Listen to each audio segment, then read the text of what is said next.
ये कहानी रिया की है। रिया, तन्वी, शशांक और प्रकाश स्कूल के अच्छे दोस्त थे। उनकी दोस्ती आज भी पहले की तरह ही गहरी थी। एक वक्त की बात है, दिसंबर का महीना था, ठंडी की रात थी। रिया अभी अभी अपने ऑफिस से घर आई थी। सबसे पहले तो उसने अपना फ़ोन चार्जिंग पर लगाया और उसके बाद उसने कॉफ़ी बनाई और सोफे पर बैठकर टीवी देखते हुए वो आराम से कॉफ़ी पीने लगी। तभी घर के दरवाजे की घंटी बजी।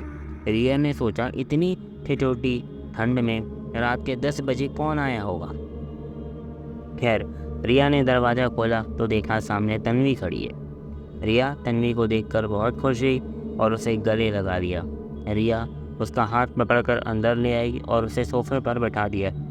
रिया तन्वी को देखकर बहुत खुश हुई, लेकिन तन्वी बहुत उदास थी। रिया ने जब ये नोटिस किया तो उसने तन्वी से पूछा कि क्या बात है, वो इतनी उदास क्यों है और वो इतनी रात को यहाँ पर कैसे आई, क्या सब कुछ ठीक है। तन्वी ने रिया से कहा, मैं बस तुमसे मिलना चाहती थी इसलिए चली आई। मेरे पास ज़्यादा समय नहीं है, तुम बस मेरे लिए एक कॉफ़ी बना दो। रिया ने तन्वी को आराम से सोफे पर बैठने के लिए कहा और वो कॉफ़ी बनाने के लिए किचन में चली गई। वह वापस आई तो देखा तन्वी वहाँ नहीं थी। उसे लगा शायद वॉशरूम गई होगी, क्योंकि वॉशरूम से नल के पानी की आवाज़ आ रही थी। रिया सोफे पर बैठ गई। तभी रिया का फ़ोन बजा। रिया ने फ़ोन उठाया तो शशांक का फ़ोन था। शशांक ने कहा कि मैं और प्रकाश कल सुबह मोतीहारी भवन जा रहे हैं, क्या वो चलेगी। रिया ने कहा कि मोतीहारी भवन पर क्यों जा रहे हैं। शशांक ने कहा कि क्या तुम्हें पता नहीं है, आज दोपहर 12 बजे तन्वी की एक भयंकर रोड एक्सीडेंट में मौत हो गई।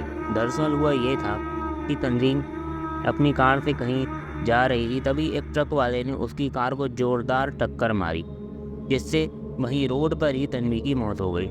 ये सुनकर रिया को बहुत गहरा सदमा लगा। रिया ने कहा कि तुमने ये मुझे पहले क्यों नहीं बताया। शशांक ने कहा कि कब से तुमको कॉल करने की कोशिश कर रहे हैं, बस तुम्हारा फ़ोन बंद आ रहा है। तुम्हें कितने सारे मैसेज भेजे पर तुमने कोई रिप्लाई नहीं दिया। रिया ने कहा कि वो ऑफिस में ही उसकी फ़ोन की बैटरी डाउन हो गई थी, अभी चार्ज पर लगाया है। कल मैं भी तुम लोगों के साथ तन्वी के घर मोतीहारी भवन चलूँगी।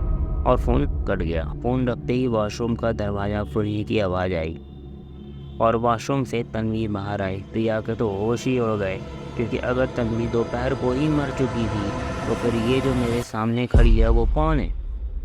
रिया ये सब सोच ही रही थी कि तभी तन्वी उसके पास आई। तन्वी को अपने पास आता देख रिया डर के कारण वहीं बेहोश हो गई।